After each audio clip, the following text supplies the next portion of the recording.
അപ്പോൾ നമുക്ക് ദൃശ്യങ്ങളിൽ ഒരു ബോട്ട് വരുന്നത് കാണാം. ഇത്തരത്തിലുള്ള 2 ബോട്ടുകൾ എത്തിച്ചാണ് ഈ ആദിവാസി ഉന്നതിയിലെ ആളുകളെ പുറത്തേക്ക് എത്തിക്കാനുള്ള ശ്രമങ്ങൾ നടക്കുന്നത്. ഇത് രണ്ടാമത് എത്തിച്ച ബോട്ടാണ്. ആ ബോട്ടിൽ ഇപ്പോൾ ഫയർഫോഴ്സ് ജീവനക്കാരാണ്. അവർ കൂടുതൽ ഫയർഫോഴ്സ് ജീവനക്കാർ ഇപ്പോൾ എതിർഭാഗത്തേക്ക് പോകാനുള്ള ശ്രമത്തിലാണ്. കുറച്ച് ആളുകൾ ആ മേഖലയിലേക്ക് ആദ്യം പോയിരുന്നു. അവരിപ്പോൾ അവിടെ നിന്ന് എതിർഭാഗത്തുള്ള ആദിവാസി ഉന്നതിയിൽ നിന്ന് കൂടുതൽ ആളുകളെ, അവിടെ കുടുങ്ങിക്കിടക്കുന്ന 2 കുടുംബങ്ങളിൽ ഉൾപ്പെടെയുള്ള ആളുകളെ ഇങ്ങോട്ടേക്ക് കൊണ്ടുവരാനുള്ള ശ്രമമാണ്.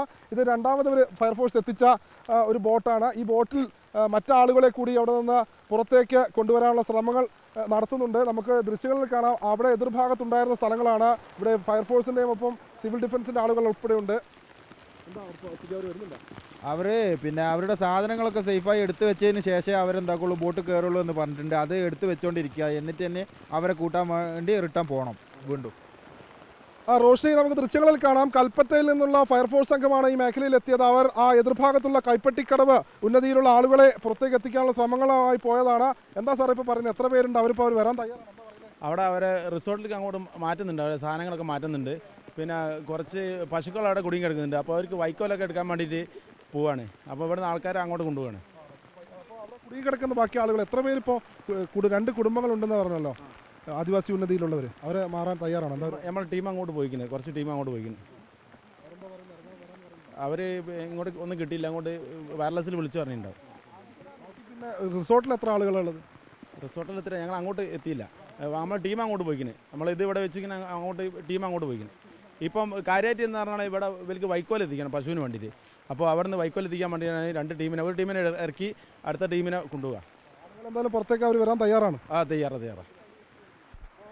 റോഷ്നി, ഫയർഫോഴ്സ് ജീവനക്കാരനാണ് ഇപ്പോൾ നമ്മളോട് പ്രതികരിച്ചത്. ഇവർ നേരത്തെ 2 ബോട്ടുകളിലായിട്ട് അങ്ങോട്ട് പോയിരുന്നു. ഒരു ബോട്ടിൽ അവിടെയുള്ള കന്നുകാലികൾക്ക് ഉൾപ്പെടെ തീറ്റ കൊടുക്കുവാൻ വേണ്ടി അവർ സഹായം ചെയ്തിട്ടുണ്ട്. മറ്റൊരു ബോട്ടിൽ അവിടെയുള്ള ആളുകളെ, നേരത്തെ ഞാൻ പറഞ്ഞ ആദിവാസി ഉന്നതിയിലുള്ള ആളുകളെ അടക്കം പുറത്തേക്ക് കൊണ്ടുവരാനുള്ള ശ്രമങ്ങൾ നടത്തുന്നുണ്ട്. അവരുടെ സാധനങ്ങൾ, അവരുടെ വീട്ടിലുള്ള വസ്തുക്കളൊക്കെ എടുത്ത് ഭദ്രമാക്കി വെച്ചതിന് ശേഷം അവിടെ നിന്ന് പുറത്തേക്ക് കൊണ്ടുവരാനുള്ള ശ്രമങ്ങളാണ് ഇപ്പോൾ നടത്തുന്നത്.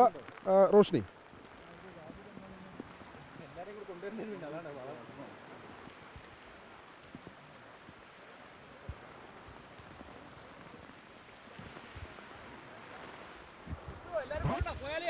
എത്ര ട്രിപ്പ് അടിക്കേണ്ടി വരും?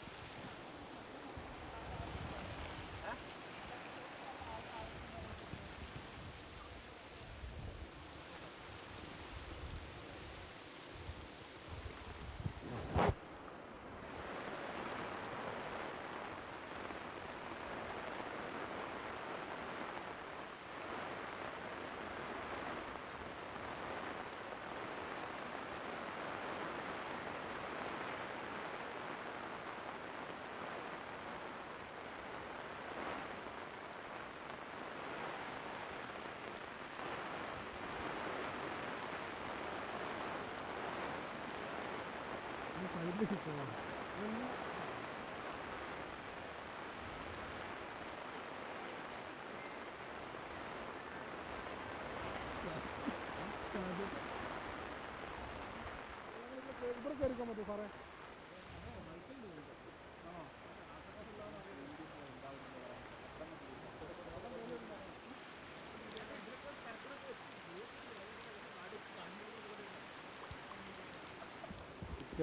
അവർക്ക്